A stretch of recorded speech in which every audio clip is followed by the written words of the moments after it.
안녕하세요. 우리 사랑부 가족들. 반갑습니다. 오늘도 작은 큐티로 하루를 시작해 봅시다. 전도사님이 오늘 여러분들에게 함께 나눌 말씀은요. 누가복음 21장 20절부터 28절까지 말씀이에요. 잘 들어주시길 바랍니다. 예루살렘이 군대에 포위당한 것을 보면 예루살렘의 파괴가 곧 다가왔다는 것을 깨달아라. 그때 유대에 있는 사람들은 산으로 도망하여라. 예루살렘 안에 있는 사람들은 빨리 빠져나가거라.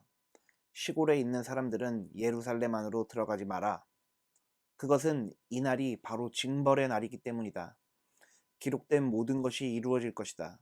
그날에는 임신한 여자와 아기에게 젖을 먹이는 여자에게 화가 있다. 땅에는 큰 고통이 닥치겠고 진노가 이 백성에게 내릴 것이다.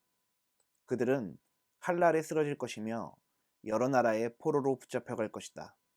이방인의 때가 끝날 때까지 예루살렘은 이방인들에 의해 발에 짓밟힐 것이다. 아멘. 예, 우리 사랑부 가족들, 오늘 말씀 한번 읽어보셨나요? 전도사님 너무 무섭네요. 오늘 말씀 읽어보니까요. 예수님께서 단호하고 진지한 어조로 이 제자들에게 또 예수를 따르는 사람들에게 이 예루살렘이 멸망할 것에 대해서 예언을 하고 계세요. 한번 앞에 있는 구절 전도사님이 한번 읽어볼게요. 예루살렘이 군대에 포위당한 것을 보면 예루살렘의 파괴가 곧 다가왔다는 것을 깨달아라. 그때 유대에 있는 사람들은 산으로 도망하여라. 예루살렘 안에 있는 사람들은 빨리 빠져나가거라. 시골에 있는 사람들은 예루살렘 안으로 들어가지 마라. 아멘. 무서워요. 예루살렘은 성전이잖아요. 그리고 그 이스라엘, 예루살렘에 있는 도시 주변에 군대들이 이렇게 둘러쌀 거래요. 그렇게 포위당하면 예루살렘에 있는 사람들 보고 빨리 도망가라고 예수님이 말씀을 하세요. 왜요? 예루살렘이 무너지고 그 도시가 완전히 정복당하게 될 것이기 때문에 그래요. 예루살렘의 파괴가 곧 다가왔다는 것을 깨달으라고 말씀을 하세요. 너희들이 그렇게 숭고하게, 정결하게, 거룩하게 생각했던 그 예루살렘 성전이 그 군대에 의해서 짓밟힐 것이고 돌 위에 돌 하나도 남지 않을 것이다 라고 오늘 예수님께서는 이 성서의 말씀을 통해서 우리에게 예언을 하고 계세요. 무슨 뜻일까? 정말로 예루살렘이 무너진다는 뜻일까? 정말로 이스라엘 사람들이 다른 나라 사람들에게 박해와 핍박을 당하게 될 것인가? 무슨 얘기를 하시고 계시는 거지? 라고 생각하실 수 있겠지만 이러한 일이 실제로 일어났어요. 예루살렘 성전은 이미 무너졌고요. 그리고 로마의 군대와 이 많은 사람들이 그 사람들을 핍박하고 그 사람들의 모든 것을 빼앗아 갔어요. 그래서 예수님이 십자가에 달려 죽으시고 부활하신 이후 한동안 있다가 그런 일이 실제로 일어났는데요. 예수님의 이러한 예언이 그날 그 멸망을 이야기하고 있다라고 생각하고 말하고 있는 사람들도 있고요. 또 이 이야기는 사실은 그 예루살렘 성전이 무너지는 것 그 이외의 의미를 더 담고 있다라고 말하는 사람들이 있어요. 예루살렘 성전이 무너지는 것 이외에 그것보다 더 큰 의미는 이 세상의 종말이 다가올 때에 이 모든 우주가 함몰되어질 때에 그때의 이야기를 비유적으로 이야기하신 거 아니겠냐라고 이야기하는 사람들도 있어요. 어찌됐든 저찌됐든 어려운 해석이지만 둘 다 공통적으로 이야기하고 있는 것은 우리가 아꼈던 그 장소, 우리가 사랑했던 그 도시, 우리가 거룩하게 모셨던 그 성전이 외부에 의해서 파괴될 것이라는 의미는 둘 다 똑같아요. 지금 무슨 이야기 하는 거예요? 우리가 하나님의 집이라고 그렇게 어쩌면 어떤 의미에서는 우리 집보다도 더 관심을 쏟고 애정을 쏟았던 그 장소가 한 방에 무너질 거라고 예수님께서 예언을 하고 계신 것이에요. 왜 그럴까요? 한번 뒤에 있는 구절을 전도사님이 또 한번 읽어볼게요. 그것은 이 날이 바로 징벌의 날이기 때문이다. 기록된 모든 것이 이루어질 것이다. 그날에는 임신한 여자와 아기에게 젖을 먹이는 여자에게 화가 있다. 땅에는 큰 고통이 닥치겠고 진노가 이 백성에게 내릴 것이다. 아멘. 성전은 어떤 곳일까요? 성전은 그곳에 하나님이 계신다라고 생각을 하고 사람들이 그곳에서 제사를 지내고 하나님을 찬양하고 하나님께 예배를 드렸던 곳이에요.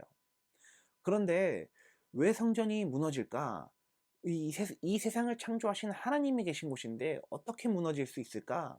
사람들은 의아해했을 거예요. 전도사님 생각은 이래요. 우리가 그동안 복음서를 쭉 봐왔잖아요. 그런데 대제사장, 율법학자, 바리새인들, 이 말씀에 능통하다라고 생각했던 사람들이 오히려 예수님을 핍박하고 모함하고 말씀으로 이 땅에 오신 예수님을 하나님의 아들로 인정하지 않고 구세주로 인정하지 않고 오히려 괴롭히고 못살게 구는 데만 더 혈안이 되었어요. 즉 무슨 이야기냐면 구약에서 우리가 많은 예언자들이 예언했던 그 메시아가 직접 왔음에도 불구하고 그 메시아를 알아보지 못하였고 자신들의 논리와 자신들의 사상과 자신들의 해석에 의존하여서 예수님을 십자가에 못 박게 했던 장본인들, 그리고 그 사실을 제대로 알지 못했던 그 율법학자와 바리새인들, 그리고 대제사장을 따르는 그러한 무리들, 즉 하나님의 도우심이 직접적으로 이 예루살렘 가운데 나타나게 되었음에도 불구하고 그것을 믿지 않았던 사람들, 그 모든 사람들에게 징벌을 내리겠다라고 말씀을 하고 계세요. 무섭지 않으세요? 전도사님 오늘 이 말씀 읽으면서 이 내용이 어렵기도 하지만 이 오늘의 예언이, 이날의 예언이 오늘의 한국 교회에도 유효할 수 있겠구나 라는 생각을 많이 하게 되었어요. 어쩌면 이 당시의 예루살렘보다 지금 한국 교회가 더 위험할지 모르겠다, 이런 생각을 많이 하게 되었어요. 그래서 오늘 이 촬영하기 전에 한국 교회를 위해서 기도도 많이 하는 마음을 하고 이 본문을 읽고 있는데요. 아무래도 예수님께서 그날에 대한 이 다가올 종말에 대한 예언을 하시는 이 분위기가 심상치가 않아요. 뒤에 있는 구절 다시 한번 읽어보죠. 그들은 칼날에 쓰러질 것이며 여러 나라의 포로로 붙잡혀갈 것이다. 이방인의 때가 끝날 때까지 예루살렘은 이방인들의 발에 짓밟힐 것이다. 아멘. 예수님이 지금 엄청 무서운 얘기하고 계시는 거예요. 이방인들의 발에 짓밟힐 것이래요. 그들의 포로가 될 것이래요. 그들의 칼날로 우리가 쓰러질 것이래요. 이 이방인이라는 단어는 유대인을 제외한 모든 민족을 이방인이라 그래요. 유대인들은 자기중심적으로 생각을 하기 때문에 자신들만이 유대인의 이 하나님이 선택한 민족이고 나머지 다른 외국인들은 다 이방인들이야 라고 생각하는 그 언어적 의미가 있거든요. 그런데 그렇게 선택받은 자신으로서, 선택받은 자들로서 그릇된 선민의식을 가지고 있었던 그 유대인들이 이방인들에게 짓밟힐 것이라는 이야기를 예수님께서 하고 계시는 거예요. 그러니까 얼마나 무섭겠어요. 생각해 보세요. 내가 맨날 무시하던 사람들이 언젠간 나를 짓밟고 나를 포로로 데리고 간대요. 뿐만 아니에요. 그들의 칼날에 우리가 공격을 당할 것이라고 이야기를 하세요. 얼마나 무서운 말씀이에요. 보세요. 우리가 사랑했던 도시가 무너집니다. 우리가 사랑했던 성전이 무너집니다. 우리가 업신여겼던, 우리가 무시했던 사람들에게 우리는 포로로 잡혀 끌려가게 됩니다. 얼마나 최악 중에 최악인가요? 그러나 이러한 일들이 실제로 일어났어요. 그래서 우리는 이 말씀이 진리의 말씀이라고 깨달을 수가 있어요. 그런데 이 일들이 역사 가운데 실제로 일어났지만 단지 그날 그때에 그것을 예언하기 위해서 이 성경 본문에 이런 말씀이 들어있는 게 아니고 오늘 예수님께서 우리에게 주시는 이 말씀은 어떤 의미를 가지고 있을까요? 우리 신앙을 한번 되돌아보라는 이야기 하고 계시는 거 아니겠어요? 우리의 태도를 한번 점검해 보라는 이야기 하고 계신 거 아니겠어요? 우리가 사랑하는 그 교회가 너희들 그렇게 말씀대로 살아가지 않고 신앙을 우습게 생각한다면 그거 돌 위에 돌 하나도 남김없이 싹쓸이 해버릴 거야. 이런 얘기 담고 있는 거 아니겠어요? 그래서 전도사님 오늘 되게 기도 많이 했거든요. 한국교회와 우리 교회 위해서, 우리 사랑부 위해서 얼마나 기도했는지 몰라요. 이 예수님의 말씀은 그날 그때 한시적으로 적용된 말씀이 아니고 오늘을 살아가고 있는 우리들에게도 이 말씀은 도전이 되어야 하고요. 이 말씀은 우리가 신앙을 올바르게 살아가야 되는 기준점이 되기도 해요. 우리 사랑하는 우리 사랑부 가족들, 한국교회와 우리 교회를 위해서 기도해 주시기 바랍니다.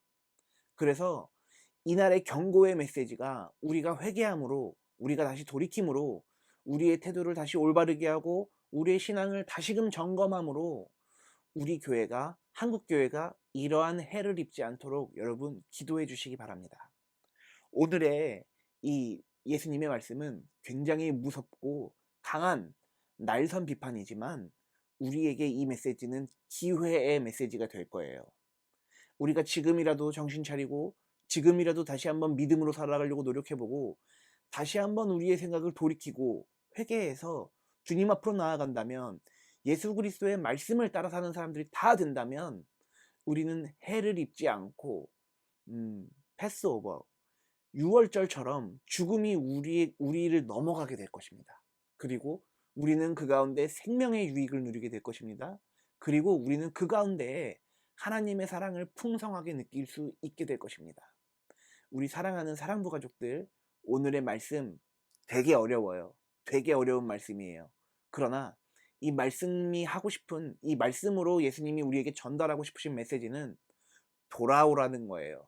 회개하라는 거예요. 점검하라는 거예요. 다시 새롭게 되라는 거예요. 날마다 새로워지고 날마다 우리의 신앙을 점검하며 되돌아보는 저와 여러분들이 다 될 수 있기를 주님의 이름으로 축복합니다. 전도사님이 기도할게요. 기도손, 기도눈. 사순절 기간입니다.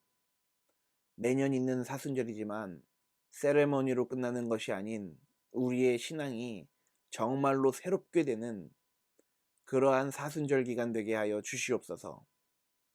이 기간 가운데 우리가 예수님과 좀 더 가까워지고 예수님의 모습을 좀 더 닮아가는 그런 신실한 성도들 다 되게 하여 주시옵소서. 그래서 하나님의 기쁨이 되는 성도들 다 되게 하여 주시고, 우리가 앞서 주님께서 예언했던 그날에 우리는 해를 입지 않고 주님의 사랑 가운데서, 주님의 은혜 가운데서 넉넉히 승리할 수 있음을 믿음으로 고백할 수 있는 모든 신앙인들 다 되게 하여 주시옵소서. 감사와 찬양을 주님께 올려드립니다. 모든 것을 의탁드리며 예수님의 이름으로 축복하며 기도했습니다. 아멘. 예, 우리 사랑부 가족들, 오늘 말씀 되게 어렵네요. 그런데 전도사님이 이 도전을 한번 주고 싶어요. 말씀이요, 성경이요, 어려워요. 그런데요, 그럼에도 불구하고 우리가 성경 앞으로 나아가 잘 이해하지 못하고 우리가 이것들을 그대로 흡수하지 못하더라도 성경 앞으로 나아가 눈물을 흘리며 기도하는 모습을 하나님께서는 기쁨으로 받으실 거예요. 그렇기 때문에 우리 사랑부 가족들, 성경 너무 어려워요, 성경 너무 힘들어요, 이렇게 얘기하지 마시고 언제나 성경을 붙들고 사는 삶 살아가시길 축복해요. 내일 말씀도 쉽지 않을 거예요. 앞으로도 계속 어려울 거예요. 왜냐하면 예수님께서는 우리보다 더 어려운 짐을 짊어지시고 십자가로 향하셨기 때문에 그래요. 예수 그리스도의 고난을 우리가 알고 있잖아요. 십자가에 달려 죽으신 그리스도를 우리가 매일 반복하면서 신앙으로 고백하고 있잖아요. 우리가 우리를 위해 십자가 지신 예수님 떠올리면서 기억하면서 큐티 놓치지 말고 날마다 열심히 하길 바래요. 우리 사랑하는 사랑부 가족들, 그럼 내일 다시 큐티 영상으로 찾아뵐게요. 내일 봅시다. 안녕.